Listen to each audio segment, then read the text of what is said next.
ဒီနေ့1369ခုတကူလာဆန်း17ရက်အာသိညာ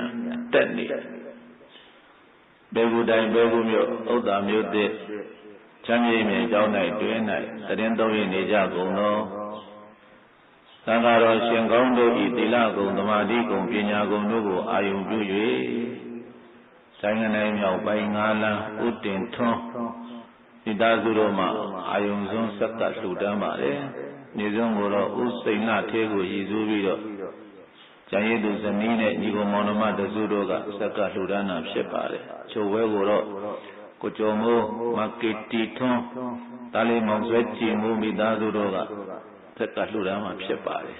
။အဲဒီကုသိုလ်ဆုစုရရတို့ကိုရေသက်သွန်ချသည့်သမာဓိပင်တရားဝဲရှိရသောတရားလူခံရရှိလာကြကုန်သောမျိုးကောင်းသားမျိုးကောင်းသမီးပေါင်းတို့တော်ကောင်းတို့အားဓမ္မဒါနအမတဒါနအနေအားဖြင့်ပေးလူခေါ်ကြားအပ်သည်ဥဒယဗတ္တသတ္တောလို့ဒီနေ့ဘုန်းကြီးတို့ဘုရားလောင်းတော်ကြီးရဲ့ဥဒယဗတ္တသတ္တောကိုပြောပြမှာဖြစ်ပါတယ်အဲဒီဥဒယဘယသတ္တောကိုမြမနာမည်လေးပြုပြီးတော့ပေးထားတဲ့တရားကောင်းစဉ်ကရွှေတနေ့ငွေတနေ့တရားတော်တဲ့။ဘာတရားတော်လဲ။ရွှေတနေ့ငွေတနေ့တရားတော်လို့အမည်ပေးထားတဲ့ဥဒယဘယသတ္တောဟောကြားမည်ဖြစ်လေသောကြောင့်ရာမောကြတိမိတရားမနာကြတိမိငါတရားပိုင်ရှင်ဖြစ်တော်မူတဲ့ဘုန်းတော်6ပါးသခင်သဗ္ဗညုဘုရားရှင်ကိုရောမြတ်ကြီးကိုရတေကလည်းဥချီမောရှိခိုး၍ဓမ္မတရင်စတင်ပွင့်ရအောင်အလုံးပရိသတ်ပေါင်းကိုရောကောင်းတို့ကလည်းဥချီပြီးတော့ဘုရားရှင်ကိုရောမြတ်ရဲ့ဂုဏ်တွေကိုအာယုံပြုနေပါဘုရင်ကဓမ္မသနာပလင်္ကာနာကနေပြီးတော့ဘုရားရှင်ကိုရောမြတ်အားချီးကျူးကိုရောပူဇော်အပ်တဲ့နမကာရဘုရားရှင်ကိုဖြင့်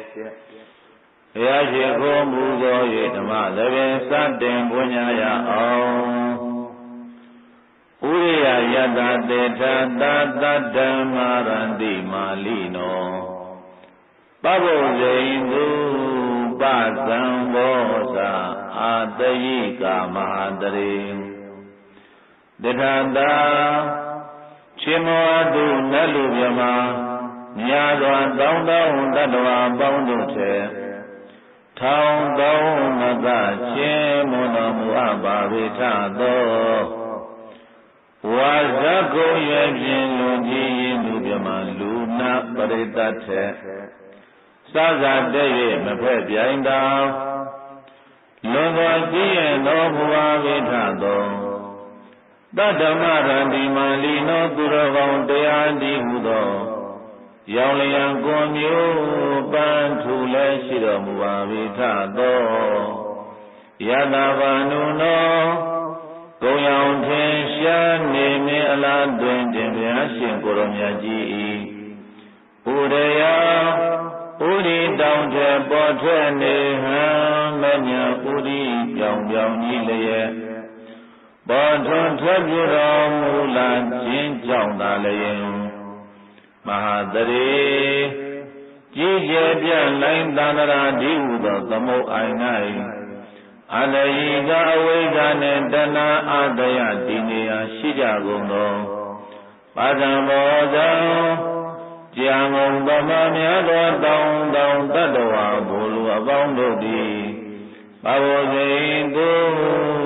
မဉ္ဇဏ်ရောင်တင့်ကာကာဆွင့်လျက်မလင့်ပုံသည်ပွင့်ကြသိကြရလေကုန်မည်သမောခန္ဓဝိဒါလကံအဝိဇ္ဇာမောင်ပဲကိုဖောက်ခွဲတော်မူတတ်ပါ၏ထသောဓမ္မဘာနုကုံရောင်ဖြင့်ရှားနေမင်းအလားတွင်ထိုဘုရားရှင်ကိုရောမြတ်ကြီးကိုမယတရားဝတရားနာဆိုကြကုန်သောထိုတို့များစွာငါခန္ဓာကိုသူငါသမုတ်အကျွန်ုပ်တို့သည်ဝနေဝနာမတရားဟောတရားနာပေရန်กว่า၍ လူရစန္ဒပြေဝစီကြောင့်စွမွန်တောင်းကားအုပ်ခေါင်းညွန်ကျိုးလက်စုံမိုး၍ရှေခိုးဦးညွတ်ကြပါကုန်၏မြတ်စွာဘုရားမြတ်စွာဘုရား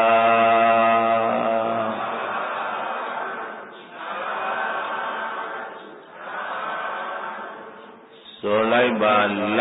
မင်းပမာသတ္တဝါကြည်သာရှင်လန်းကြပါစေလမင်းပမာသတ္တဝါကြည်သာရှင်လန်းကြပါစေနေမင်းပမာသတ္တဝါမျက်နှာပွင့်လန်းကြပါစေစံရေပမာသတ္တဝါရင်မအေးချမ်းကြပါစေပန်းပွင့်ပမာသတ္တဝါကိုယ်မှာခံကြမ်းကြပါစေတတ္တဝါအလုံးကြည်ရွှင်ဖြိုးပီတိဖုံးနိုင်ကြပါစေဓမ္မအယတာကိုယ်စီရှာသေချာမုတ်ချတွေ့ပါစေသဗ္ဗိတိယောဝုဇန္တုသောဘောရောဝိနာသတုမာတေဘောတန္တရာယသုခိတိကာယုဘောဘဝသဗ္ဗိတိယောလုံးစုံသောဘေးဥပါယောဂအန္တရာယ်ဟူသောများအပေါင်းတို့သည်ဝုဇန္တုရှောင်လွဲပြောက်ပြကြပါစေကုန်သောကောသသောကတရားသည်၎င်းရောဂောသကအနာယောဂသည်၎င်းဝိနာသတုပြောက်ပြပါစေအန္တရာယအန္တရာယ်ပေါင်းတို့သည်မာဘုံတို့ကြမရောက်ကြပါစေကုန်လေဒီလိုဒုက္ခိတဘုသိနှဖျားကြမှာချမ်းသာဝမ်းသာကြကုန်ပြီဖြစ်၍ဒီဃာယုကတက်ရတံကိုကြော်လန်းနိုင်ကြကုန်သည်ဘဝတုဘဝတုကောင်းစွာမသွေဖြစ်နိုင်ကြပါစေကုန်သတည်း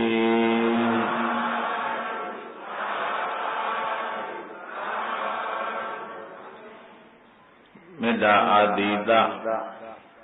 မေတ္တာဗဒနာများပြုပြီးတော့ဒီနေ့သံဃာမောဒနာရေသေးချဓမ္မသဘင်တရားဝဲကိုဘုန်းကြီးတို့စတင်ပြီးတော့ဖွင့်ပါတယ်အလောက်ကလေးအောက်ဆထားပြီးတော့ရေရှိထိုင်နိုင်မဲ့ဣရိယာပုဂ္ဂိုလ်ပြင်ပြောင်းထိုင်လို့ဒီနေ့ဟောမဲ့ဇတ်တော်ဟာဘေးတိုင်းဥဒယပတ္တဇတ်တော်တဲ့ရွှေတနေ့ငွေတနေ့ပမာဏမလေးတွေ့ရတာပါတယ်လေပိလေယကာယတောမြေတံဓမ္မတောဖက်ခုနံဝရံတေနမေဒေနနိဗ္ဗာနံကိနေယသုတ္တုခံပဒံဗဏိတောကြောင့်ကြိုးမြောမြင်တမစဉ်ဖြင့်ဉာဏ်ရှင်လေးတောင်းအတိလိမ္မာပညာဉာဏ်ရှိတဲ့အမျိုးကောင်းသာမျိုးကောင်းသမီးအပေါင်းသည်ကာယတော်96ရှာဘေယောဂါတို့ဩနာသိမှုဘေထုအောင်ကိုခန္ဓာကိုယ်ကြီးမှာမေတံနိဗ္ဗာန်တိုင်ကြီးရောက်ရှိစေကြောင်းကောင်းမှုပါရမီနှစ်အစီကိုပိလေယဗုဒ္ဓမြတ်စွာသာသနာလမင်းကဘာတွင်ဝဲလင်းဒီအခိုက်အာသွန်ဆိုင်၍နှစ်ကြိုက်ပုံတွေညှိယူလိုက်လိုရ၏ဖဂုဏာယေမိမင်းကိုမွေကံစိုးနှင့်ယံမျိုးငါးတံဆက်ဆံလေပြီးအကာတိဖြစ်သော တဏတော်ဖေရှားစုဆောင်စည်းစိမ်အပေါင်းမှာဝရနိဗ္ဗာန်တိုင်တည်ရောက်ရှိစေကြောင်းကောင်းမှုပါရမီနှစ်အစီကိုဒီလိုရာဗုဒ္ဓမြတ်စွာသာသနာ့မင်းကမာတွင်ဝဲလင်းသည့်အခိုက်အားသွန်ဆက်၍နေချိုင်ပုံလေးညှိယူလိုက်လေရာ၏တေနမိတေနမိမိပေါင်းစုကိုယ်တိုင်ပြုသည်ကောင်းမှုပါရမီထိုနှစ်အစီဖြင့်ပုပ္ပုခံချမ်းသာမျိုးမျိုးစံချိန်တိုးလဲတုလို့မရအလွန်တရာချမ်းသာလာစွာသောပဒံအမြတ်ဗဒအမတခေမံနိရဗာန်မျိုးကြီးအချမ်းသာဆုံးဖြစ်တဲ့နိဗ္ဗာန်ချမ်းသာကြီးကိုကိလေကိနေယဘောဓိသုံးမျိုးစုကြီးပြော၍အာကျိုးလွယ်ကူလဲလဲ၍ယူလိုက်ကြကုန်ရာတည်း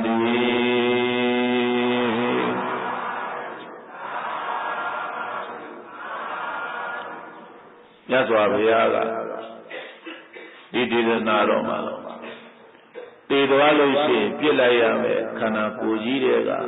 အစီအနှစ်တွေထုတ်ပြီးတော့ယူတဲ့ဘုန်းကြီးတို့ရှင်းတော့ကတော့အုံတို့ခောက်ဆွဲတို့ကြောက်ကြောတို့ကြိုတဲ့အခါမှာအုံဒီဇံကိုချစ်ပြီးတော့အဲ့ဒီထဲကအုံတို့ကိုရအောင်ညှိယူတယ်လို့အဲ့ဒီအုံတို့ကိုတစ်ခါပြန်ချက်ရင်အုံစီညှိယူတယ်လို့အပြင်ကအုံဒီရဲ့အခွန်လေးအကာတွေအဲ့ဒါတွေကိုခွာထုတ်ပြီးတော့အနှစ်ကိုချစ်ယူတယ်လို့ပါပဲတဲ့စစ်ယူတယ်လို့ပါပဲချက်ယူတယ်လို့ပါ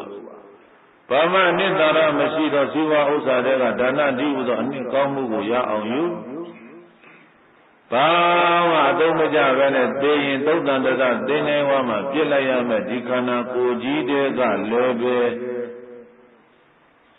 ကုသိုလ်ပါရမီစနစ်တွေကိုရအောင်ယူပါလို့ဆိုပြီးတော့ဘုရားရှင်ကိုရောမြတ်ကအင်္ဂုတ္တပါဠိတော်ကြီးမှာဥပမာလေးတစ်ခုနဲ့မိန့်တော်မူထားတာရှိတယ်။နိဗ္ဗာန်လိုလားတဲ့မျိုးကောင်းသားမျိုးကောင်းသမီးပေါင်းသူတော်ကောင်းတို့သင်တို့ရဲ့ခန္ဓာကိုယ်ကြီးကိုဘုရားရှင်ကိုရောမြတ်ကဒီမှာဗာနဲ့ဥပမာပေးတော့ဆိုရင်ပြေးသားရဲ့အိုးနဲ့ဥပမာပေးတယ်။ဗာနဲ့ဥပမာပေးတယ်။အိုးဆိုတာရှစ်ခေတ်ကတော့မြေအိုးပေါ့မြတ်စွာဘုရားလက်ထက်ကအဲ့ဒီမြေအိုးထဲမှာထောပတ်တွေထည့်ရင်အဲ့ဒီအိုးကိုထောပတ်အိုးလို့ခေါ်တယ်ထောပတ်ထည့်ရင်ဘာအိုးလို့ခေါ်လဲထောပတ်အိုးလို့ခေါ်တယ်ရေထည့်ရင်ဘာအိုးလို့ခေါ်ရေအိုးပေါ်စီထည့်ရင်စီအိုးပေါ်အိုးကတော့အိုးပဲထဲတဲ့ဝိတုပစ္စည်းပေါ်မှာမူတည်ပြီးတော့အခေါ်အဝေါ်ပြောင်းသွားတယ်တဲ့အဲဒီတော့ခန္ဓာကိုယ်ကြီးဟာအိုးနဲ့ဥပမာထားလို့အိုးဆိုတာထဲထားကြအိုးဆိုတာထဲ့ကျင်တာထဲ့ထားလို့ရတယ်ရေပဲထဲ့တယ်စီပဲထဲ့တယ်သဲပဲထဲ့တယ်မပြီးထဲ့တယ်ငဆောက်ထဲ့တယ်ဘာထဲ့တယ်အိုးဆိုတာဟာထဲ့တယ်ပစ္စည်းတစ်ခုတဲ့ဒါပေမဲ့လို့ပြည်သားတွေအဲ့ဒီထဲရတဲ့အိုးဆိုတာတနည်းနည်းတစ်ချိန်ချိန်မှာတော့အိုးဆိုတာကွဲတတ်တဲ့သဘောရှိတယ်။အိုးဆိုတာဘာဖြစ်တတ်တဲ့သဘောကွဲတတ်တဲ့သဘောရှိတယ်တဲ့ဒီခန္ဓာကိုယ်ကြီးဟာလည်းပဲဒီအတိုင်းပဲတနည်းနည်းတစ်ချိန်ချိန်မှာပြိုပြက်ပြီးတော့သွားရမယ်။ဒီခန္ဓာကိုယ်ကြီးပြိုပြက်သွားတော့ဗမာသွားပြတဲ့လက်သုံးသတ္တရသိဉ္ဇိုင်းဝမှာရေထဲမှာမြုပ်ပြီးတော့ပြစ်လိုက်ရတယ်ဓမ္မမို့လည်းရေမျောမယ်ဓမ္မမို့လည်းမီးရှို့မယ်အဲ့တော့ဘုရားကဒီခန္ဓာကိုယ်အိုးကြီးကိုကွဲမယ်လို့ဘုရားကအဲ့ဒီစကားလေးဘုန်းကြီးတို့သုံးကြပါတယ်လူတွေနင်ငါပါအောင်ပြီလို့အသက်နဲ့ခန္ဓာအိုးစားကွဲသွားမယ်ဩဒါမြတ်စွာဘုရားဟောတော်မူတဲ့စကားကိုယူပြီးတော့သုံးနေတာအသက်နဲ့ခန္ဓာအိုးစားမကွဲခြင်းရှိတာပဲဓမ္မတိုက်တဲ့အခါကျပြောတဲ့စကားအသက်နဲ့ခန္ဓာအိုးစားကွဲသွားမယ်ငါဘာမှနေတော့ တဖယသုံးကိုယူသုံးတာမြတ်စွာဘုရားကခန္ဓာကိုယ်ဒီအိုးနဲ့တူတယ်အိုးဆိုတာထဲရင်နာထဲဖို့လို့ထားတဲ့ပစ္စည်းတစ်ခုစီထဲရင်စီအိုးရေထဲရင်ရေအိုးသဲထဲရင်သဲအိုးဘာပဲဖြစ်ဖြစ်ထဲရင်နာဖြစ်ဒီအိုးဟာဒီနေ့ကွဲသွားမယ်ဖြစ်သားတော့တဲ့အဲဒီတော့မြတ်စွာဘုရားရှင်ကိုယ်တော်မြတ်ကကုသိုလ်ကောင်းမှုကိုပြည်တတ်တယ်ရင်အစီအနှစ်ထုတ်ယူဆိုတော့ကုသိုလ်ဆိုတာဘာနဲ့တူတုံးဆိုကုသိုလ်ဆိုတာစီနဲ့တူတယ်ကုသိုလ်ဘာနဲ့တူစီတွေထည့်ထားတဲ့အိုးထောပတ်တွေထည့်ထားတဲ့အိုးရေတွေယူသွားဆောင်းတဲ့မြောင်တွေကိုရောက်တဲ့အခါကျတော့အဲ့ဒီအိုးကြီးကိုရိုက်ခွဲလိုက်အိုးကြံခွဲတွေကရေအောက်ကိုမြုပ်ပြီးတော့သွားမယ်တဲ့အိုးထဲမှာထည့်ထားတဲ့ထောပတ်တွေခြီတွေဟာရေပေါ်မှာဝဲပြီးတော့ကြံခဲ့မယ်ဒီတိုင်းပဲတဲ့ခန္ဓာကိုယ်အိုးကြီးတွေကိုဒါနဒီဟုသောအစဉ်နှစ်တွေထည့်ထားသီလဒီဟုသောအစဉ်နှစ်တွေထည့်ထားဝိပဿနာဘာဝနာသမထကမ္မထံဒီဟုသောအစဉ်နှစ်တွေထည့်ထားပါအချိန်တန်ကြလို့ဒီခန္ဓာကိုယ်အိုးကြီးကွဲသွားပါတော့လည်းပဲကိုယ်ထဲထားတဲ့ကုသိုလ်အစီအနှစ်တွေဟာရေပေါ်မှာတည်ပြီးတော့ကျန်နေတယ်လို့ကိုယ်ရုပ်ခန္ဓာကိုယ်ကြီးကိုသုတ်တန်တတသင်္ကန်းဟောမှာသွားပြီးတော့ပြစ်လိုက်ရပါတော့လည်းပဲကုသိုလ်အစီအနှစ်တွေထဲထားတဲ့ပုဂ္ဂိုလ်ဟာပြေတတ်တယ်ရေပေါ်မှာဝဲပြီးတော့ကြံခဲ့တယ်လို့တဲ့ကုသိုလ်ရှိတဲ့ပုဂ္ဂိုလ်ဟာအထက်မှာပဲနေရမယ်ပမာပဲနေရမယ်ဒါကြောင့်မို့လို့ဘုရားရှင်ကိုလိုမြတ်ကတဏတော်ရှားဖွေစုဆောင်စည်းစိမ်အပေါင်းမှာဝေရံနိဗ္ဗာန်တိုက်ကြီးရောက်ရှိစေကြောင်းကောင်းမှုပါရမီနှစ်စီကိုပိလေယဗုဒ္ဓမြတ်စွာသာသနာလာမင်းကဘာတွင်ဝဲလင်းဒီအခိုင်အာသွန်ဆက်၍နေချိုင်ပုံတွေညှိယူလိုက်လေကုန်ရတည်း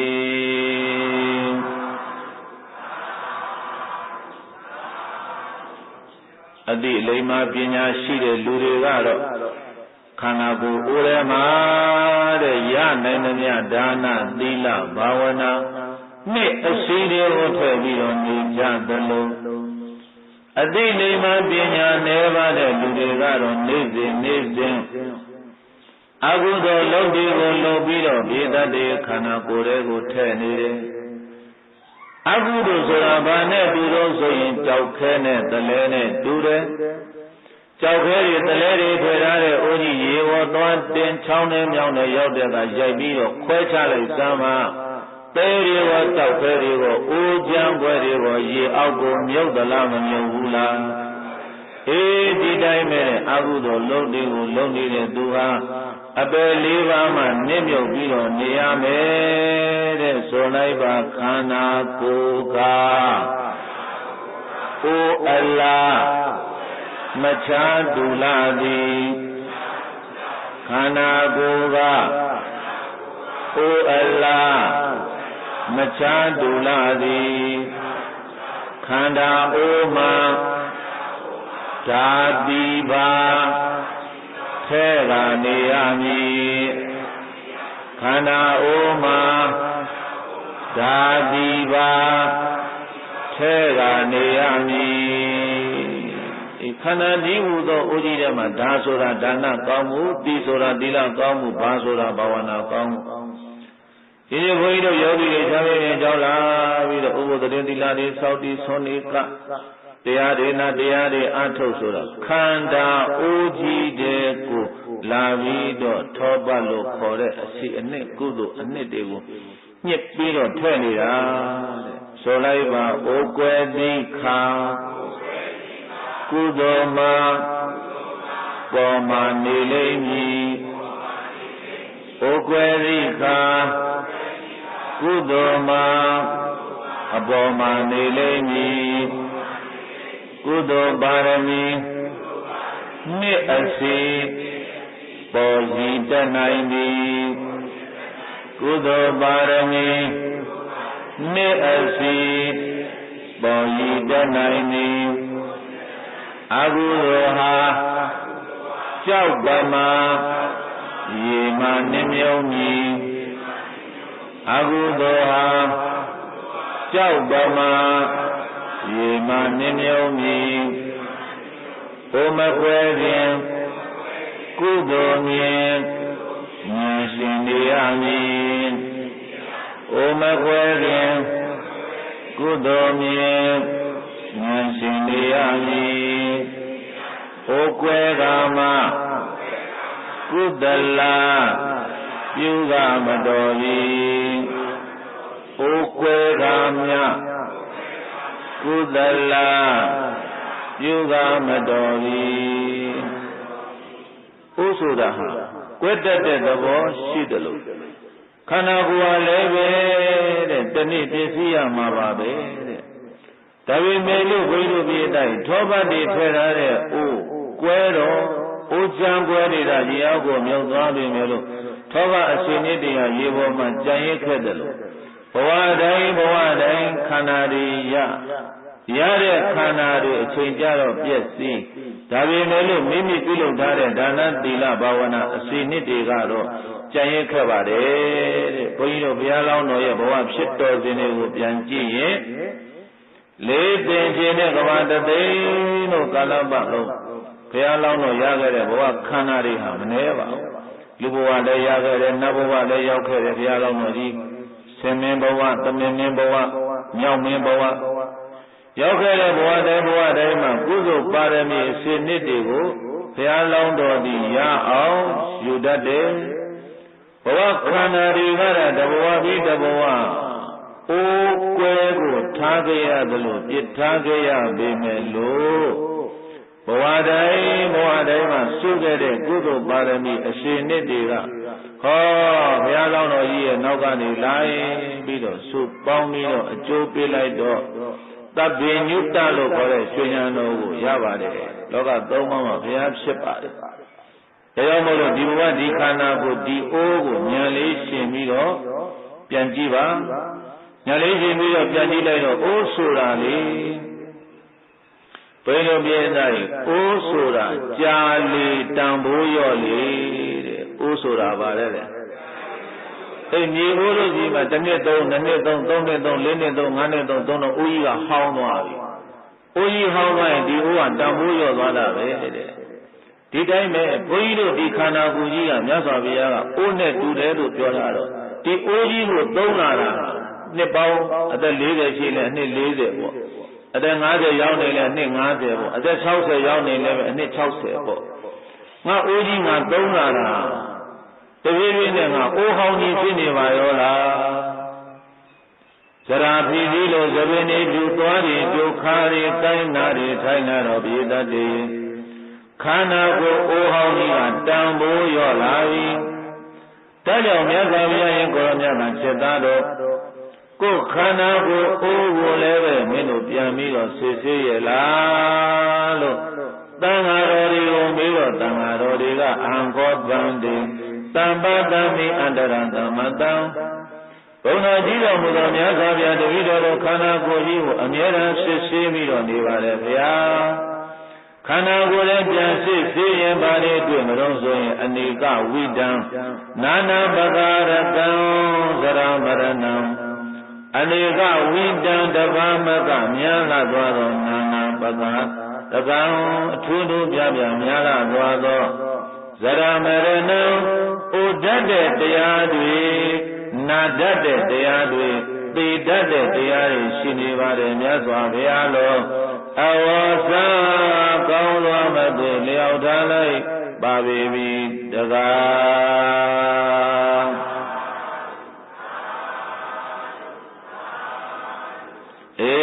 ခန္ဓာကိုယ်အိုးကြီးကိုစိတ်သားတို့မင်းတို့ပြန်ပြီးတော့စစ်ကြည့်ပါတယ်ဗျာတဲ့ကြည့်တော့မင်းတို့ခန္ဓာကိုယ်အိုးကြီးတဲ့ဗာရင်မြင်တော့ဆိုတော့နာနာပကရဏအထူးထူးပြပြများလာသောသရမရဏဩတတ်တဲ့တရားတွေနာတတ်တဲ့တရားတွေတပည့်တော်တို့ခန္ဓာကိုယ်ရဲ့မြင်ပါတယ်ဗျာတန်ဃာတော်တွေကဒီလိုလျှောက်တာဒီနေရာမှာဘုန်းကြီးတို့တရားရှိတဲ့သိကောင်းဝင်တဲ့သူတော်စင်တို့ကိုဘုန်းကြီးတို့ပြောကျင်တာ ဒီယုံနာခန္ဓာတွေဟာဘုန်းကြီးတို့ရထားတဲ့ဒီခန္ဓာကိုအိုးကြီးကတဖြည်းဖြည်းနဲ့တန်ဖိုးကျလာပြီ။ဘာကျလာပြီလဲ။အသက်တွေကြီးလာဒီတည်းများအိုးဟောင်းကြီးလို့ခေါ်တယ်။ဘာလို့ဟောလဲ။အိုးဟောင်းကြီးမကြခင်ကွဲတော့မယ်။ဒီအိုးမကြခင်ပါဖြစ်တယ်။ကွဲတော့မယ်အိုးကြီးဗျာ။အခုဒီနေ့တင်ညာတက်ပြီ။လည်းနှစ်ဆန်းတရက်နှစ်ဆန်းတရက်ဆိုတာ1369ကနေပြောင်းသွားတော့1380လို့ပြောင်းသွားပြီးဒီနေ့တပြိုင်နက်တည်းဘယ်လိုပြေးတာအသက်ကတစ်နှစ်ကြီးအသက်တစ်နှစ်ကြီးတော့ဒီအိုးကတစ်နှစ်တခါရော့အိုးဟောင်းကြီးဖြစ်သွားပြီ။ဒါကြောင့်ဘုရားရှင်ကိုယ်တော်မြတ်ကခန္ဓာကိုယ်ကိုအမြဲတမ်းကြည့်ပါတဲ့ခန္ဓာကိုယ်ကိုအမြဲတမ်းဉာဏ်နဲ့ကြည့်ယုံနာတရားခန္ဓာကိုယ်ထဲမှာနာယီမဆိုင်မိနစ်မဆိုင်ဖြစ်လိုက်နဲ့ဒီလိုဖြစ်နေတာကိုဘုန်းကြီးတို့စာပေရပြောရင်တော့အဲ့ဒါခဏီကမရဏယုံနာနေဖြစ်ပြနေတာသမုဒိမရဏဆိုတာကတော့သေသွားလို့သင်္ချိုင်းကိုပို့လိုက်ရတာကိုအဲ့ဒါကသမုဒိမရဏအဲကြောင့်မြတ်စွာဘုရားရှင်ကိုယ်တော်များကသမုဒိမရဏကိုမရောက်ခင်မှာခဏီကမရဏလို့ခေါ်တဲ့ခန္ဓာကိုယ်တို့ရဲ့ဖြစ်ရှင်းပြည့်ရှင်းတွေကိုလည်းပဲစေသားတို့ဉာဏ်လေးနဲ့ကြည့်။ဘာဉာဏ်လို့ဆိုဝိပဿနာဉာဏ်။ဘာဉာဏ်လဲလေ။ဒီခန္ဓာကိုယ်မျိုးကြီးကတဖြည်းဖြည်းနဲ့နာယီမဆိုင်မိနစ်မဆိုင်တန်ဖိုးတွေရော့ကြသွားပြီ။အိုတဲ့နာတဲ့ပေတဲ့စီကိုသွားနေပါလားလို့စေသားတို့ဉာဏ်နဲ့ဉာဏ်အောင်ကြည့်ပြီးတော့မိမိတို့ရဲ့ခန္ဓာကိုယ်ကြီးကိုပြန်ပြီးတော့စစ်ဆေးပါလို့ဘုရားရှင်ကိုယ်တော်မြတ်ကမိန့်တော်မူတဲ့ဘုန်းကြီးတို့မြန်မာလူမျိုးတွေရဲ့ဓလေ့တစ်ခုရှိပါတယ်လူတယောက်နေမကောင်းရင်လူမမာသတင်းမေးသွားသလားမသွားဘူးလားအဲ့ဒါဗုဒ္ဓဘာသာတို့ရဲ့မြန်မာလူမျိုးတွေရဲ့ယဉ်ကျေးမှုဓလေ့ထုံးစံတစ်ခုပဲဒါကြောင့်စာဆိုလေးတစ်ခုရှိတဲ့ဧတိုင်နာတုံးကိုမေးစာတုံးကိုကြွေးတဲ့ဘာလဲလဲပြောကြည့်တာကျမရေးမကောင်းဖြစ်တဲ့အချိန်မှာသူ့မှာစိတ်ဓာတ်တွေအားငယ်နေတာအဲ့ဒီအချိန်မှာသွားပြီးတော့သတင်းမေးရတယ်ဘယ်လိုနေတယ်လဲတက်တာသလားဘယ်လိုလဲကျမရေးကောင်းရလားဘာရှိမိဝဲတယ်လဲဒီလိုသွားပြီးတော့မေးရတယ်နာတုံးကိုမေးတယ်စာတုံးကိုကျွေးတယ်ဗါတယ်လေစာတုံးကိုကြည့်မစားဘဲနဲ့သွားကျွေးနေရင်ဝမ်းမစားခြင်းဘူးတကယ်စာနေတဲ့ပုဂ္ဂိုလ်ကိုကျွေးရတာတကယ်ကုသိုလ်ရတယ်အဲ့တော့လူမမာသတင်းသွားပြီးတော့လူမမာကအိမ်မောအိတ်နေတယ်အိတ်တဲ့အခါကျတော့လူမမာရှင်နဲ့တွေ့တယ်ဆိုလိုက်ကြပါတော့ဗျာတွေ့တဲ့အခါကျတော့လူမမာရှင်ကမေးတယ်ဘယ်လိုလဲနင်တို့အမေသက်သာရဲ့လားနင်တို့အဖေသက်သာရဲ့လားနင်သားသက်သာရဲ့လားနင်သမီးသက်သာလားဗောဒီမကောင်းဖြစ်တဲ့လူရဲ့နာမည်လေးခေါ်ပြီးတော့မေးတဲ့အခါကျတော့ဟောပါပြောလဲမနေ့ကရှောင်းဝင်လာတော့ဆွေးထိုးတော့ကောင်းတယ်လို့ပဲဒီနေ့မနေ့ကျတော့ခြေနေကသိမကောင်းပါဘူးအတော်ရဲ့လူမမာကြည့်ရတာကျမတို့လည်းအားမရှိပါဘူးရွှေတနေ့ငွေတနေ့ပါပဲဩရွှေတနေ့ငွေတနေ့ပါပဲရွှေနဲ့ငွေဘယ်သူအရင်ပြောလဲရွှေအရင်ပြောတယ်ဘယ်သူအရင်ပြောလဲရွှေတနေ့ငွေတနေ့ပါပဲခြေနေကသိမကောင်းဘူးဒီရွှေတနေ့ငွေတနေ့ဆိုတဲ့စကားဟာဒီသေကံဤလူမမာကိုဘာဖြစ်လို့ဒီရွှေတွေငွေတွေနဲ့တင်စားပြီးတော့ပြောနေတာလဲဘယ်ကထွက်လာတဲ့စကားလဲဆိုတော့အဲ့ဒါဘုန်းကြီးတို့ဘုရားလောင်းတော်ဥဒယဗတ္တဇတ်တော်ကဘုရားအလောင်းတော်ကြီးမိန်တော်မူသွားတဲ့စကားအဲ့ဒီဇတ်တော်လေးတွားကြသို့ပြည်သက်တဲ့ဘုရားလောင်းတော်ကြီးပါရမီဖြည့်ခြင်းကာလတိုက်ပြည်ဒီနာမည်ကသူရုံတရသူရုံတနာပြည်ဘုရားလောင်းတော်ကြီးရဲ့နာမည်ကဥဒယဗတ္တမေဘုရားလောင်းတော်နာမည်ကဘယ်သူလဲဥဒယဗတ္တမေတဲ့ယသောတရားအလောင်းမိဖုရားကြီးနာမည်ကဥဒယဗတ္တမင်းသမီးမိမိဘုရားနှစ်ပါးလုံးနာမည်အတူတူပဲမင်းကြီးနာမည်ကလည်းဥရိယဗတ္တမင်းမိဖုရားကြီးနာမည်ကလည်းဥရိယဗတ္တမင်းသမီးတဲ့ယသောတရားအလောင်းနဲ့ဘုရားအလောင်းတော်ကြီးတို့ပါရမီဖြည့်ရကာလခ ခမဲတော်နဲ့မဲတော်နှစ်ပါးလုံးကွယ်လွန်နှိမ့်စာရောက်သွားတော့အလောင်းတော်ကြီးနှစ်ပါးငယ်ငယ်ရွယ်ရွယ်နဲ့တိုင်းပြည်အုပ်ချုပ်မင်းလုံးပြီးတော့နေကြတယ်ရွှေကြီးရွှေနှမ်းရွှေကြံငန်းနဲ့ပြည့်ပြည့်စုံစုံစီရင်ချမ်းသာတွေကိုခံစားပြီးတော့နေတော့ဘုရားလောင်းတော်ကြီးပုရိယဗတ္တမင်းကြီးကမင်းစည်းစိမ်ကြီးကိုကြည့်ပြီးတော့မယာခောပုပ္ပေကတပုံညတာမယာဣတိတံတံဘောကံလဘာမမယာငါတို့ဇနီးမောင်နှံနှစ်ဦးတို့သည်ပုပ္ပေရှိသောကာလတော်ဟာကတပုံညတာပြုအပ်ဘူးသောကောင်းမှုရှိကုန်သည်အဖြစ်ကြောင့်ဣတိတံတံဘောကဤကဲ့သို့သောလူဘဝရှိစိမ်နေတဲ့မှာကြီးကျယ်လှပါတယ်ဆိုတဲ့မျက်စိစိမ်ကြီးကိုလဘာမာရခဲ့ကြလေကုန်ပြီတကား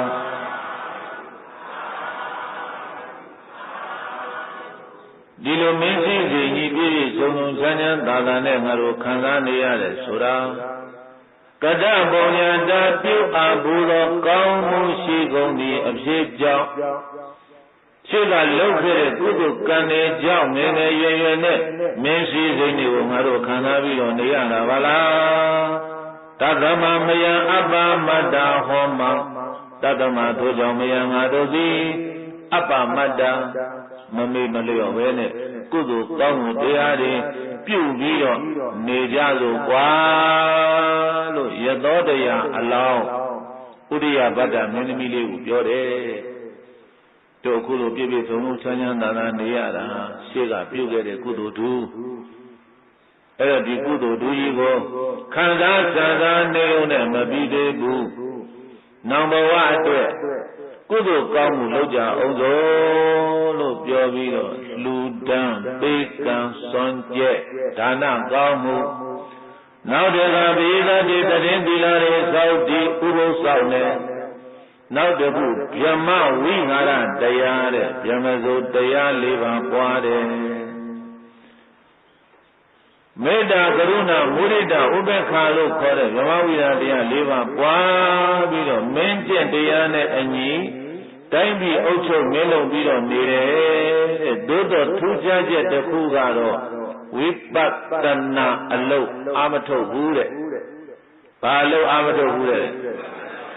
ဝိပဿနာလို့အာမထုတ်ဘူးတဲ့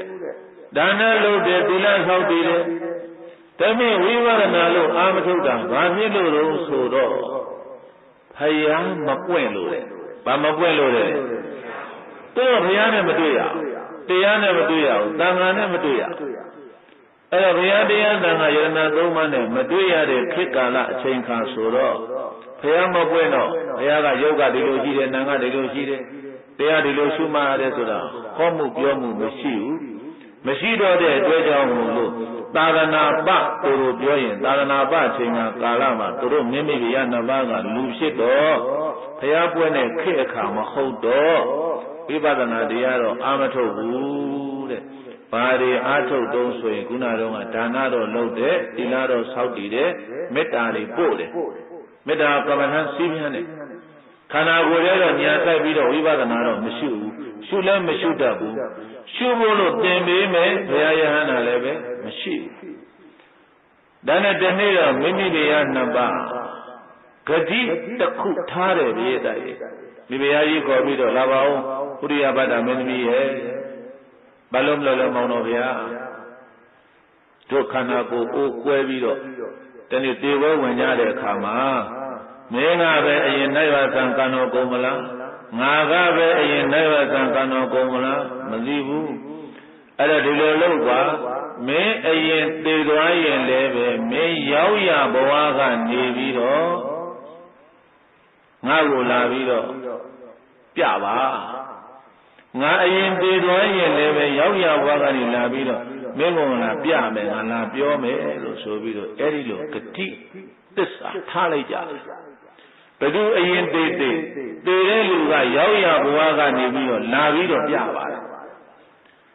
ဒါနဲ့ဘုရားမိတ်တိုင်းအဲ့ဒီထားခဲ့တဲ့ဂတိတိုင်းပဲနေလိုက်တာဘယ်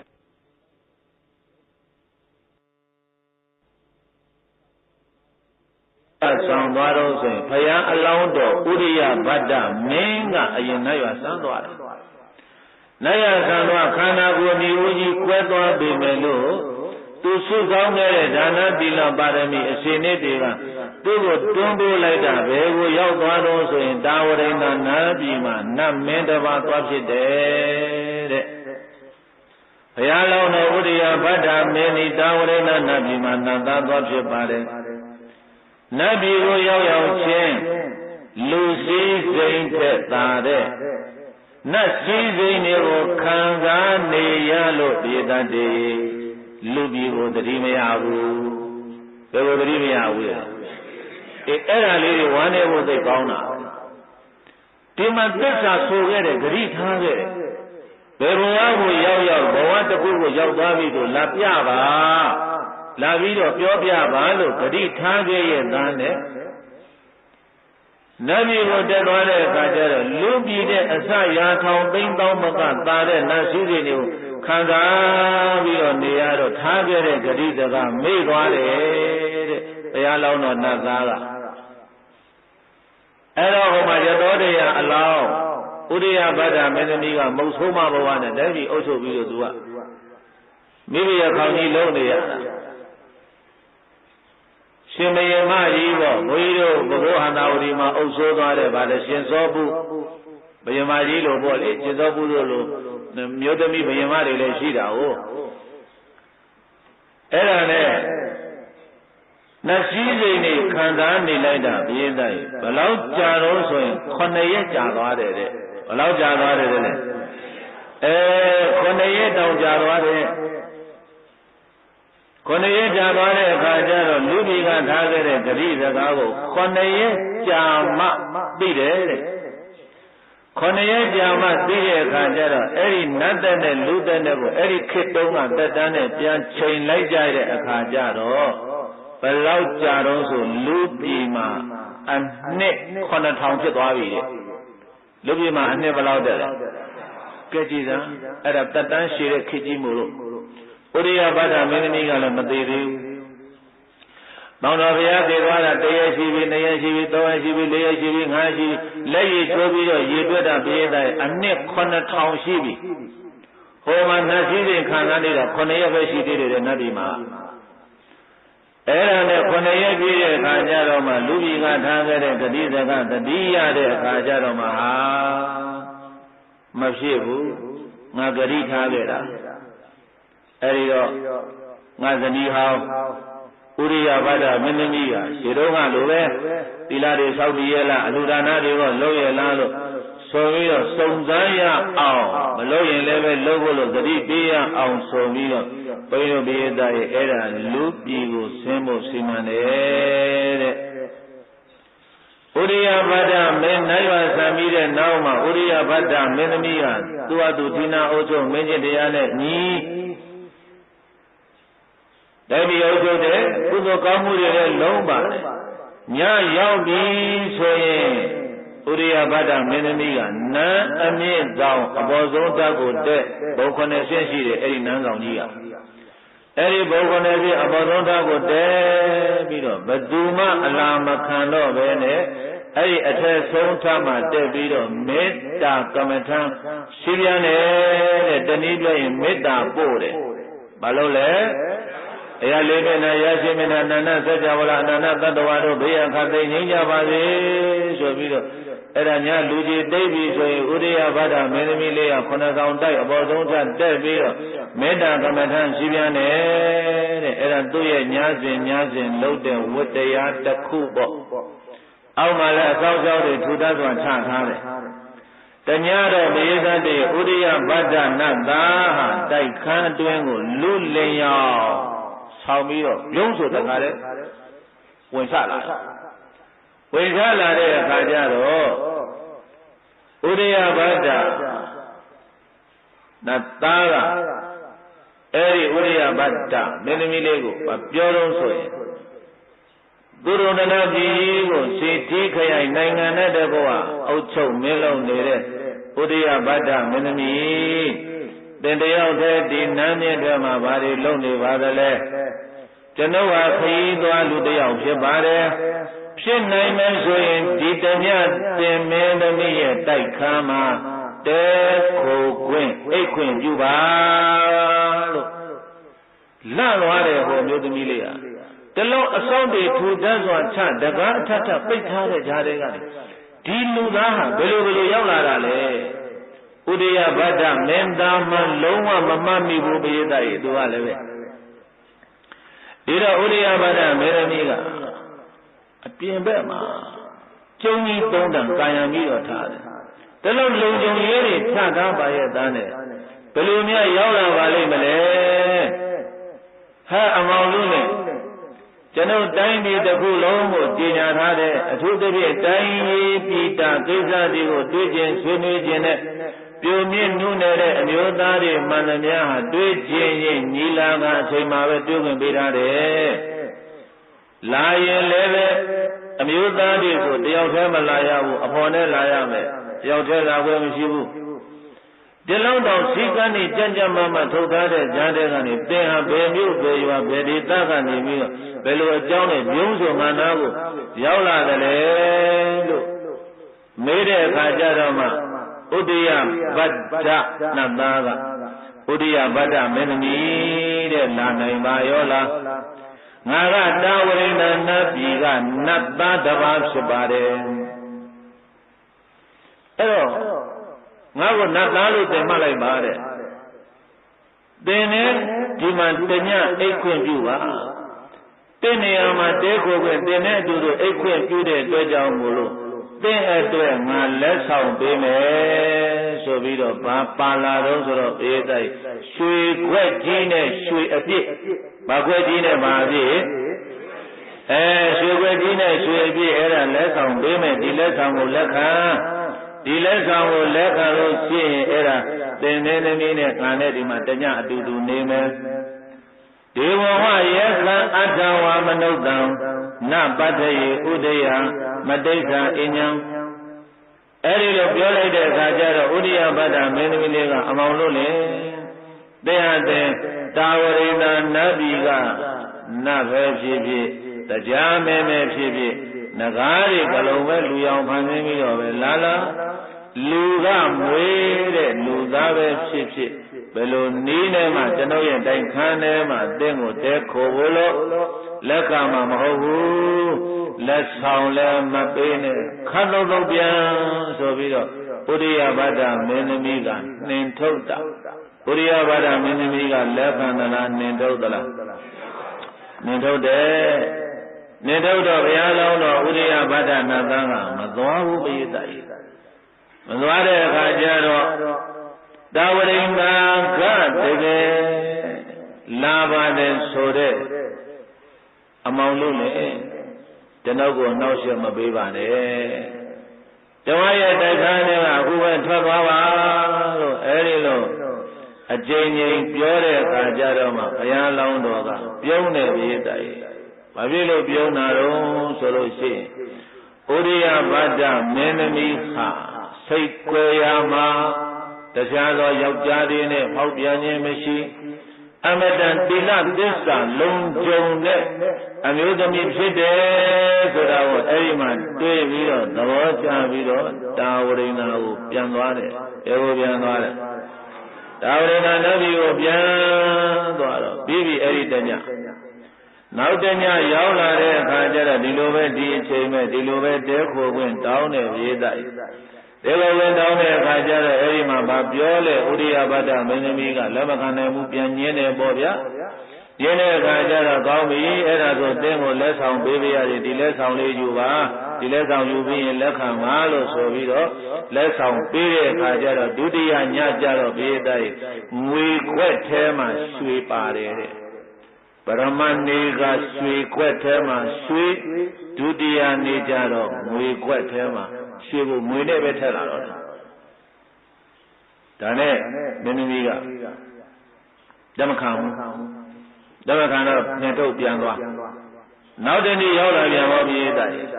နောက်တနေ့ညရောက်လာတဲ့အခါကျတော့လက်ဆောင်ပစ္စည်းကဘာပါလာတော့ဆိုကြေးခွက်ထဲမှာငွေတွေထည့်လာတယ်ကြေးခွက်ထဲပါထည့်လာ ဒီကျုပ်ထဲမှာရှိတဲ့ငွေနဲ့ဒီကျုပ်ကြီးယူပါတညတာအိတ်ခွင့်ပေးပါလို့အဲဒီလိုခွင့်တောင်းတဲ့အခါကျတော့ဥရိယဘဒ္ဒမင်းသမီးကစိတ်ပေါက်ပေါက်ရှိတာနဲ့ဘေးတိုက်ဘာပြန်ပြောတော့ဆိုတော့ဝိပစ္စနီကောဝိသေဇနီကောတာဝဒေဝဓမ္မောတာဝဒေဝဓမ္မောသင်တို့ရဲ့နတ်ပြည်ကထုံးစံကြီးကလည်းပဲဝိသေဇနီကောကျွန်ုပ်တို့လူပြည်ကထုံးစံနဲ့မတူပါလားပြောင်းပြန်ကြီးဖြစ်နေပါလားလို့အဝေါဇာကောင်းရာမသွေပြောကြားတော်မူလိုက်ပါပေသတည်းပြောတော့လေနတ်ပြည်ကလာတဲ့နတ်သားတွေထုံးစံကြီးကလည်းဘယ်လိုဟာလဲအမျိုးသမီးတယောက်ကိုလိုချင်လို့လိုက်ပြောတယ်ရွှေပေးပြီးတော့ပြောတယ်မရဘူးမရရဲ့နောက်နေ့ကျရင်စိတ်ပေးပြီးတော့ပြောရမှာမရဘူးမရရဲ့နောက်နေ့ကျဗရမ ्या ပေးပြီးတော့ပြောရမှာတနေ့တဲ့တနေ့တန်ဖိုးကြီးသောဥစ္စာပစ္စည်းတွေနဲ့ပဲတိုးပြီးတော့ပြောရမယ်ဥစ္စာကိုဘယ်နဲ့ပထမနေ့တုန်းကရွှေခွက်ကြီးနဲ့ရွှေပြည့်ပါလာပြီးတော့ဒုတိယနေ့ကျတော့ငွေခွက်နဲ့ရွှေတတိယနေ့ကျတော့ကြီးဖလားနဲ့ငွေတွေဆိုတော့သင်ဟာကတပြေးပြေးနဲ့ရော့သွားပါလားတင်တို့နတ်ပြည်ရဲ့ထုံးသားစင်လာကဒီလိုပဲလားလို့မိတဲ့အခါကျတော့မှပြည်သက်တွေတရားပြဖို့လာတဲ့ဖယားအလောင်းတော်ကြီးကအာယုစဝန္နောစမနုဿာလောကေနိဟိယတိမနုဇာနံဒုက္ခတေဥရိယဘဒ္ဒမင်းသမီးတဲ့တင်တို့လူပြည်လောကလူသားတွေရဲ့ခန္ဓာကိုယ်ကြီးဟာအာယုစအသက်တန်းနေ၎င်းဝန္နောစရုပ်ရည်အရှင်းဟုလပ်ပါခြင်းနေ၎င်းနိယတိတနေ့တနေ့ဆုံးယုံပြီးတော့နေခဲ့ပါပေပြီတကား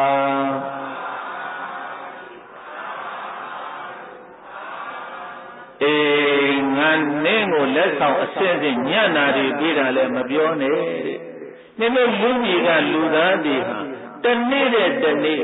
တရက်ထက်တရက်တနာရီထက်တနာရီတမိနစ်ထက်တမိနစ်ရှေ့ကိုတိုးတက်တာဘာမှမရှိဘူးတပြေးပြေးနဲ့ခန္ဓာကိုယ်ကဆုပ်ယုပ်ပြီးတော့လာနေတယ်ဒါကြောင့်ဆိုလိုက်ဇာမတရက်ကုန်မြန်ငါယုံနံအိုရန်တရက်နီးခဲ့ပြီတရက်ကုန်မြန်ငါယုံနံနာယံတရက်နီးခဲ့ပြီတရက်ကုန်မြန်ငါယုံနံတေယံတရက်နီးခဲ့ပြီတရက်ကုန်သွားပြီနဲ့တပြိုင်တည်းသေဖို့လို့နာဖို့လို့အိုဖို့လို့ဖြည်းဖြည်းနဲ့အဲဒီလိုပဲနီးပြီးတော့ဆုံးယုတ်လာတာပါတဲ့ဧဝံမေတ္တခမနတရာဇပုတ္တိယတတိနိဟာယတိဝတဝဝန္နောအဟောရတနာမေစယေဥရိယဘဒ္ဒမေတ္တနိ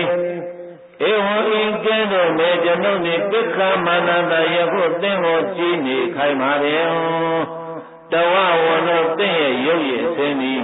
ဟာယတိဝတဖြုတ်တယုံယုံဆုံးယုံ၍နေသည်သာသည်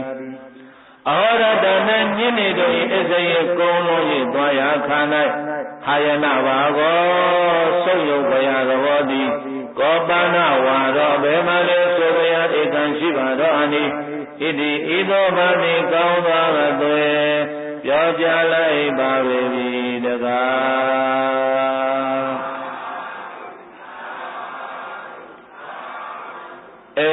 တဲ့ခန္ဓာကိုယ်ကိုဒီမှာနေ့တွေနာရီတွေခဏတာနှစ်တွေခဏတာသင်တဲ့ငါနဲ့စကားပြောနေတဲ့အချိန်လေးတွင်းမှာကိုပဲတဲ့ခန္ဓာကိုယ်အရင်စင်းတွေကဆုပ်ယုပ်ပြီးတော့သွားနေပြီ။အိုလာပြီနာလာပြီဘုရားလောင်းတော်ကြီးကအဲ့ဒီလိုပြောလိုက်တဲ့အခါကျတော့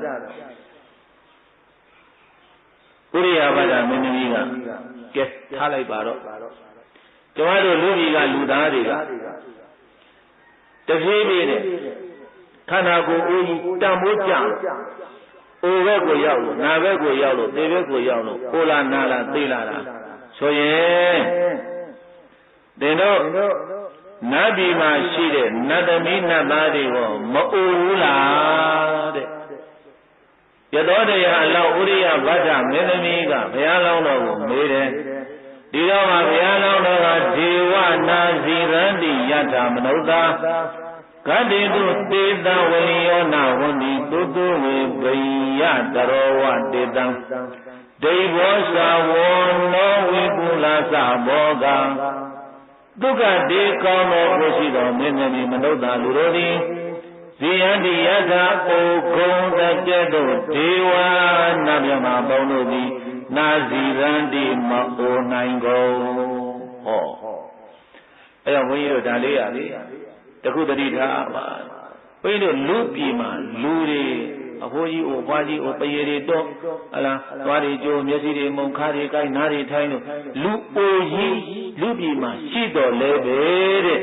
နတ်ပြည်မှာနတ်သမီးနတ်သားအဖွားအိုအဖိုးအိုမရှိဘူးတဲ့လူပြည်မှာလူအိုရှိပေမဲ့လို့နတ်ပြည်မှာနတ်အိုရှိသလားမရှိဘူးသူကြည့်လဲပဲ16နှစ်အရွယ်ပဲနတ်သားဆိုရင်အသက်20နတ်သမီးဆို16နှစ်နတ်ပြည်ကိုရောက်သွားတဲ့အချိန်ကစပြီးတော့နတ်ကာမစိတ်ကြီးကုန်တဲ့ကြည့်အောင်ဘယ်အချိန်ကိုပဲကြည့်ကြည့်ဒီအရွယ်ပဲတဲ့ဒီမှာပြောနေတဲ့ဘုရားတော်ကဇိယန္တိယထာအိုကုံတကဲ့သို့ဒေဝနတ်တို့သည်နာဇိယန္တိမဟုတ်နိုင်ကုန်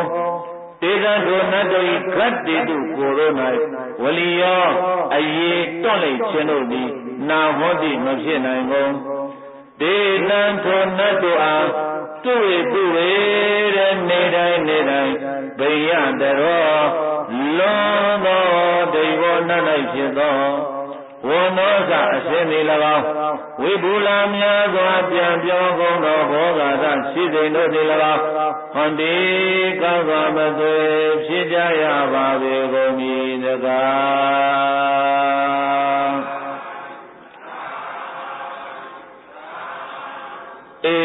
နတ်ပြည်ရဲ့ကောင်းကွက်ကလေးကဘာလို့ဆိုတော့ပြေးတိုက်နတ်ပြည်မှာအိုရာမရှိဘူးနာရာမရှိဘူးသေတာတော့ရှိတယ်သေတယ်ဆိုရင်လည်းပဲဘုန်းကြီးတို့ရုပ်အလောင်းကြီးမကြံဘူးဖြုတ်ဆိုပြောက်သွားတာထွန်းထားတဲ့မီးကိုခုဆိုမှုတ်လိုက်လို့မီးငြိမ်းသွားသလိုပဲဘာမှမကြံဘူးတဲ့ဆိုတော့ဘုန်းကြီးတို့လူပြည်တဲ့ဆိုင်ရင်နတ်ပြည်ဟာအဲ့ဒါတွေသက်တာတယ်နတ်နေမကောင်းလို့ဆေးရုံသွားရတယ်ဆိုတာမရှိဘူးနတ်နေမကောင်းလို့ဆေးတွေ့ရတယ်ဆိုတာမရှိဘူးဟောယောဂမဖြစ်ဘူးတဲ့နတ်ပြည်မှာသို့တော့မကောင်းတာတကူကဘာတုံးဆိုလို့ရှိရင်ဘုန်းကြီးတို့နတ်ပြည်မှာဘုရားမပွင့်ဘူးတဲ့ဘုရားတို့မြည်ပြီးမှဘုရားလောင်းတော်တို့မြည်ပြီးမှပြေးတိုက်လူအိုလူနာလူသေးယဟန်နမိတ်၄ပါးထင်ရတယ်နမိတ်ဘယ်နှပါးထင်ရလူဝသိမှငါလည်းပဲဒီလူကြီးလို့အိုရမှာပါလားအိုတဲ့နေရာဘယ်မှာလဲနိဗ္ဗာန်ဆိုဒီလိုသွားရတာလူနာကိုတွေ့မှငါလည်းဒီလိုနာမှာပါလားအနာလွတ်ရသွားမယ်နိဗ္ဗာန်ဒါကြောင့်ဘုရားအဆူဆူ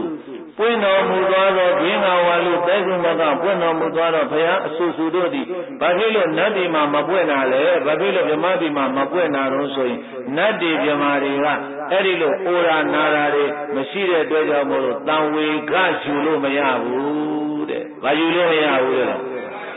တန်ဝေကယူလို့မရဘူးဒါကြောင့်မို့လို့နတ်ပြည်မှာဘုရားမပွင့်တံဝေကယူလို့ရတော့လူပြည်ကိုယ်သာလင်လာပြီးတော့လူသားတွေကြည့်ပြီးတော့တံဝေကယူတယ်ဩလူအိုကြီးပါလားအခုဘုန်းကြီးတို့ယူတတ်တဲ့လူဆိုတံဝေကရပြီကြည့်ဖို့ခန္ဓာကိုယ်14 16နှစ်ကရုပ်ပုံနဲ့အခုအသက်50 60ကရုပ်ပုံနဲ့ဓာတ်ပုံချင်းချကြည့်လိုက်တဲ့ကသွားပြီဟိုမှာအဲ့လိုမဟုတ်ဘူးနတ်ပြည်ကိုစားရောက်တဲ့က16နှစ်ဆိုရင်16နှစ်အရွယ်ကဒီတိုင်းပဲဒီရုပ်ပဲဆိုတော့သူကြည့်လည်းပဲဒီပုံကဒီရုပ်ပဲငါကြည့်လည်းပဲဒီပုံကဒီရုပ်ပဲတောင်မွေးကြီးနဲ့နတ်အဘိုးကြီးနတ်အမေကြီးလုံးဝမရှိနတ်နေမကောင်းတာမရှိအဲ့တော့နတ်ပြည်မှာကကောင်းတယ်ဆိုတာကအဲ့ဒါတွေကောင်းတယ်အဲ့တော့သူတို့ကဘာလို့လဲအိုလည်းမဝဘူးနာလည်းမနာဘူးသေတာတခုပဲရှိတယ်ဆိုတော့နတ်ပြည်မှာနတ်သမီးနတ်သားတွေကဘာလို့နေကြသလဲတဲ့အလယ်ကနေအဲ့ဒါအပျော်ပါပဲလိုက် ကာကြခုံညာတီကြမုတ်ကြဆိုကြဒီလိုဘုန်းကြီးတို့လူကြီးမှကြတော့နေမကောင်းတဲ့လူသွားတွေ့ရင်ကိုယ်ကလည်းကြောက်လာတယ်အမလေးငါလည်းသူ့လိုကင်စားဖြစ်ရင်ဘယ်နဲ့လုပ်မလဲ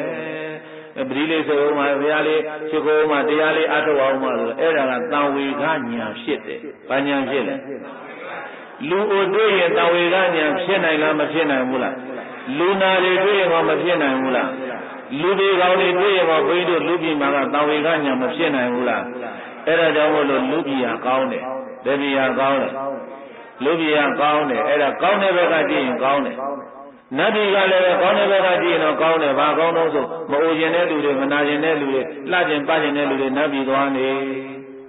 နတ်ပြည်မှာကတော့အများအားလှပတောက်ပြောင်တစ်လွင်ပြီးတော့ဒီလိုနေမှသူကဒီလည်းမဆိုးပါဘူးတဲ့တင်းကျင်ကလည်းမဆုံးပါဘူးတဲ့နတ်သမီးနတ်သားတက်ကောင်းတာပဲဝိရိယကြအဲ့လိုကိုချွေးတွေထွဲတဲ့ဘာဖြစ်လဲခန္ဓာကိုယ်အဘောဓမလုံတော့လေခန္ဓာကိုယ်ချွေးတွေထွက်တော့အင်ကြီးဝဇာချွေးနာနန်းနဲ့ဒီချိုးရတယ်နတ်ပြည်မှာနတ်ပြည်နတ်သားချွေးမထွက်ဘူးအဘောဓလုံုံနေကောင်းတယ်အဲ့ဒီနတ်ပြည်အဲ့ဒါကြတော့လေမကောင်းတာရှိလို့ကောင်းတာရှိတော့ကိုလေအဆိုးနဲ့ကောင်းတော့ဘယ်နေရာဖြစ်ဖြစ်တွန်တွဲနေတာအဲ့ဒါတည်ပြီးလို့နတ်ပြည်ရောက်ရင်တော့ဘုရားသားရဲ့စဉ်းစားတော့အခုဘုရားအလောင်းတော်ကြီးတော်မှာကုရိယဗတ္တတော်မှာကြီးဇနီးတဲ့နဲ့ဂရိထားခဲ့တာသေသေးချင်းရောက်တဲ့ဘုရားကလာပြောပါဆိုတော့အနှစ်ဘယ်လောက်ကြာသွားလဲ9000အနှစ်ဘယ်လောက်ကြာသွားလဲအဲ့ဒါမေးတယ်ဘာဖြစ်လို့မေးတော့ဆိုတော့လူပြည်တဲ့ဆယ်စအစတရားတစ်ထောင်တစ်သိန်းတစ်သောင်းမကသာသောနတ်စည်းစိမ်တွေကိုခံစားနေရတဲ့အတွက်ကြောင့်မလို့မေးသွားပြီတဲ့အဲ့ဒါတချို့ကဘုမဏီပါမီတဲ့ယောက်ျားသေးရင်ကိုလည်းအမလေးတဲ့9ရက်9လီငိုတယ်ကိုရတာငိုနေတာဟောကိုလှဲ့တော်မရှိဘူးသွားပြီးဘုရားသူကြောက်တဲ့ဘဝပြောနေပြီသားလေးတည်သွားလဲဒီတိုင်းပဲသမီးလေးတည်သွားလဲဒီတိုင်းပဲသိရင်ငိုပြီကိုငိုနေတော့သူတို့ကသိသလားပိယတရေမသိဘူးနတ်ပြည်ရောက်သွားလည်းပဲပြန်မရှိဘူးငရဲမှာခံနေရလည်းပဲပြန်မရှိဘူးအဲ့တော့လူတည်လို့ငိုတယ်ဆိုတာအဓိပ္ပာယ်ကတော့ဘာမှတော့သိမရှိဘူးမှန်မှန်ကတော့ကိုပဲပြန်မှန်းတာကိုငုံတယ်လို့လည်းပဲသူမြင်ရတဲ့တော်တဲ့ဟောဟိုမှာငါအမေငါအတွက်ငိုပေးနေတယ်ဆိုနည်းနည်းတော်သေးတာပေါ့အဲ့ဒီလိုလည်းပဲပြန်မရှိဘူးဒီကို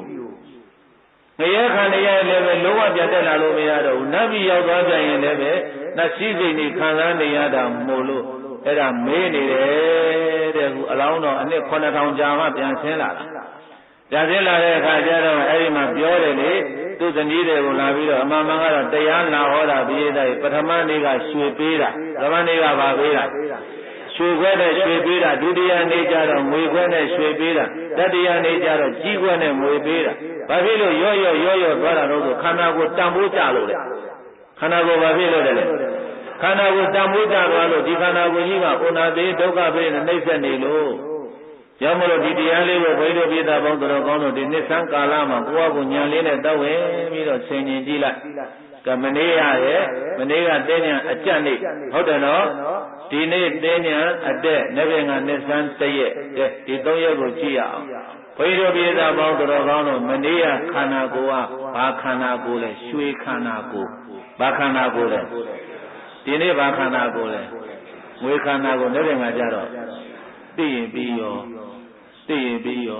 လက်ဘက်ကကြီးကွက်ပဲလက်ဘက်ကဘာကွက်လဲလက်ဘက်ကကြီးတော့တစ်ဘက်ကကျတော့အုပ်မုတ်ကွက်ပဲရတော့ပဲဟုတ်တယ်လေတပြေးပြင်းတဲ့ခန္ဓာကိုယ်ကဘာဖြစ်သွားလဲတန်ဖိုးကျသွားတာဘာဖြစ်သွားတာလဲအသက်ကြီးလာတဲ့နဲ့အမျှတန်ဖိုးကဘာဖြစ်လဲကျသွားတာပဲ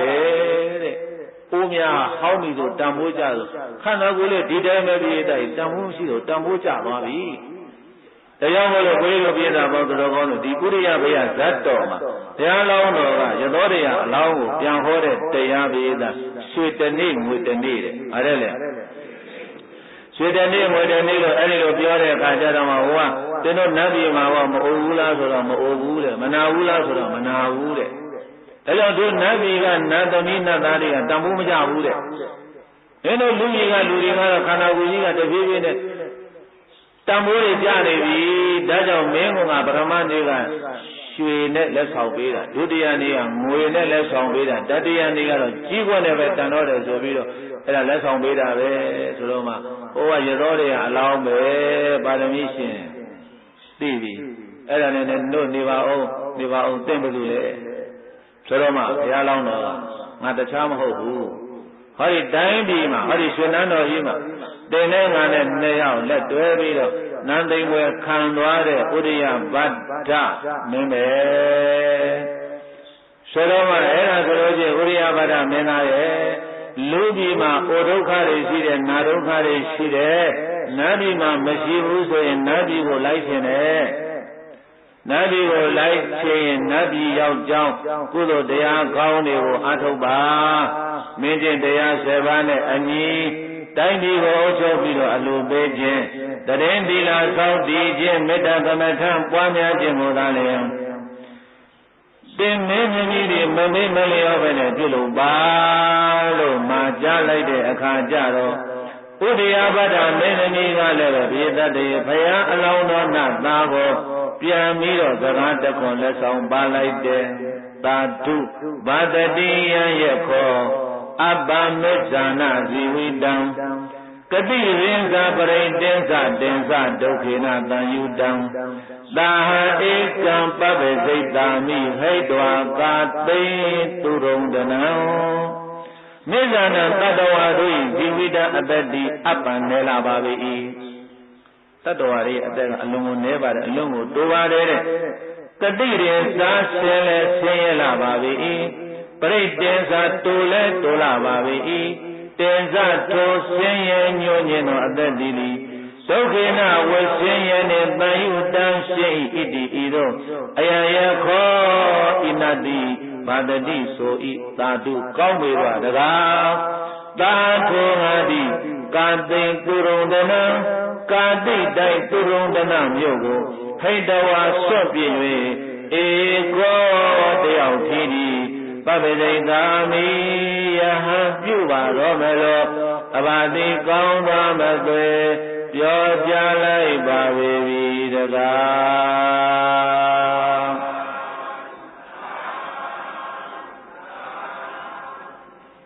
အဲ့ဒါဘုရားကောင်းတော်ဥရိယဗဒ္ဒမင်းနတ်သားပြန်တော့မယ်ဆိုတော့ဥရိယဗဒ္ဒမင်းသမီးကသာဓုဘတော်အခုလိုတရားလာပြတာကျေးဇူးတင်ပါရဲ့တော်ပြသွားတဲ့ရွှေတနေ့ငွေတနေ့တရားလေးလည်းသဘောကျပါရဲ့အဲ့ဒီတော့ဒီဘဝဒီခန္ဓာကိုယ်ကြီးမစွန့်ခွာခင်မှာငါလည်းပဲတော်တဲ့တောင်ထဲဝင်လို့ရေသေးရဟန်းပြုတ်ပြီးတော့တော်တဲ့မှာပဲနေတော့မယ်လို့ဆိုပြီးတော့ဘေးသားရသောတွေကလည်းတတ္တိတေကောင်းတာပဲရသောတွေကအလောင်းကလည်းအဲ့ဒါသူတော်နာပြည်ကြီးစွန့်ခွာခဲ့ပြီးတော့တရားထဲတော်ထဲမှာယသိမှလေးဝေ့ပြီးတော့အဲ့ဒါမေတ္တာကမ္မထံဓမ္မဝိဟာရတရားတွေပွားများပြီးတော့နေတယ်တဲ့အဲ့ဒါဥရိယဘုရားဇတ်တော်ဥရိယဗဒ္ဒဇတ်တော်ကိုဒီနေ့ဘုန်းကြီးတို့တရားကျင့်ရင်စေကောင်းဝင်တဲ့သူတော်စင်တို့ကိုဘုန်းကြီးကဒီတင်းညာအတက်လေးပါနေဝင်ငါဆိုနှစ်သန်းတည်းရောက်ပြီနှစ်သန်းတည်းရောက်တော့နှစ်သိကူးပြီနှစ်သိကူးတော့ဘာဖြစ်လဲအသက်ကတစ်နှစ်ကြီးပြီခုနှစ်သက်ကြီးကပြောင်းပြီနေဝင်ငါတရားဟောလို့ရင်1380ခုနှစ်69ပြောလို့မရတော့နှစ်သိပြောင်းသွားပြီဒါကအသက်တစ်နှစ်ကြီးသွားတာအဲ့အသက်နဲ့ကြီးသွားတဲ့နေမြခန္ဓာကိုယ်လည်းပဲတန်ဖို့တက်သလားရော့သွားလားရော့သွားပြီလို့ဒုက္ခန္ဓာကိုယ်ဟာတန်ဖို့ရော့သွားတဲ့ခန္ဓာကိုယ်ကြီးတပြေးပြေးနဲ့ဒီအိုးကြီးကွဲသုတ်တန်သလားတင်ကျဲကသွားပြည့်ရတော့မှာအဲ့တော့မပြည့်ရရင်ဒီခန္ဓာကိုယ်အိုးကြီးတဲ့ကိုထဲ့နိုင်တယ်မြဒါနအစီအနှစ်သီလအစီအနှစ်ဝိပဿနာအစီအနှစ်တွေထဲ့နိုင်ကြပါစေအိုးကြီးကွဲသွားတော့လည်းပဲထောပများဟာရေပေါ်မှာပေါ်စီတက်ပြီးတော့ကြံခဲ့တယ်လို့မိမိခန္ဓာကိုယ်ကြီးကိုးစားကွဲလို့ယုံနာကွဲလို့သေဝဲဝင်သွားရပါတော့လည်းပဲမိမိကတော့ဒီကုသိုလ်ကောင်းမှုတွေအရှိန်ဝါနဲ့အဲ့ဒါအထက်နတ်ပြည်တွေမှာခံစားစံစားရပါမယ်လို့ဆိုတဲ့အကြောင်းဘုရားလောင်းတော်ဥရိယဗဒ္ဒဇတ်တော်ကိုအခြေခံ၍ဒီနေ့ရွှေတနေ့ငွေတနေ့ဆိုတဲ့တရားကိုဟောပါတယ်ကဲဆိုလိုက်ပါတနေ့ကရွှေတနေ့ငွေရော့လေဆင်းရုပ်ဝါတနေ့ကရွှေတနေ့ငွေရော့လေဆင်းရုပ်ဝါတနေ့ကရွှေတနေ့ငွေရော့လေဆင်းရုပ်ဝါဥဒယဗဒ္ဒ ဇတ်တော်ပြမัจจဒေသနာဥရိယဗတ္တဇတ်တော်ပြမัจจဒေသနာတရားနာစဉ်ဉာဏ်သက်ဝင်ဆင်ခြင်နေကြပါတရားနာစဉ်ဉာဏ်သက်ဝင်ဆင်ခြင်နေကြပါဆင်ခြင်နိုင်မှတရားရရောက်ရနိဗ္ဗာန်ပါဆင်ခြင်နိုင်မှတရားရရောက်ရနိဗ္ဗာန်ပါအဲ့ဒါဓမ္မသံဃာကပွားပြီးတော့နေ့ပြန်ကနှစ်ဆန်းတည်းရဲ့နေ့ခုနှစ်တည်းကြီးတွေလည်းပြောင်းပြီးအသက်တွေလည်းကြီးပြီးရုပ်ခန္ဓာကိုယ်ကြီးတဲ့တန်ဖိုးတွေရော့ကျသွားပြီဒီခန္ဓာကိုအိုးစားမကွဲပြင်မှာကုသိုလ်ကောင်းမှုတရားတွေနဲ့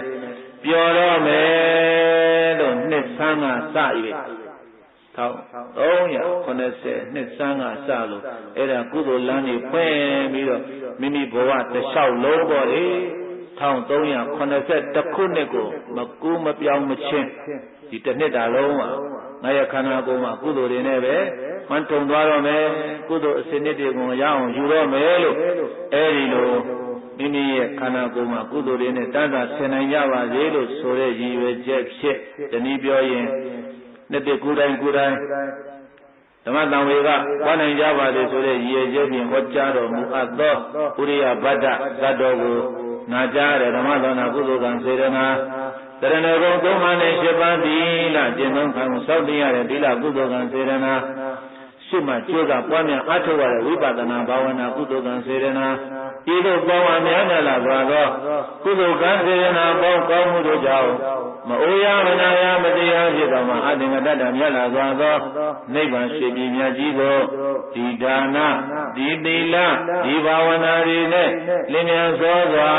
ရလွယ်ရောက်လွယ်မျက်မှောက်ပြုလွယ်နိုင်ကြပါစေကုန်သောရဲ့လို့ပတ္ထနာအောင်ဆုပြုနိုင်ကြပါစေကုန်တည်း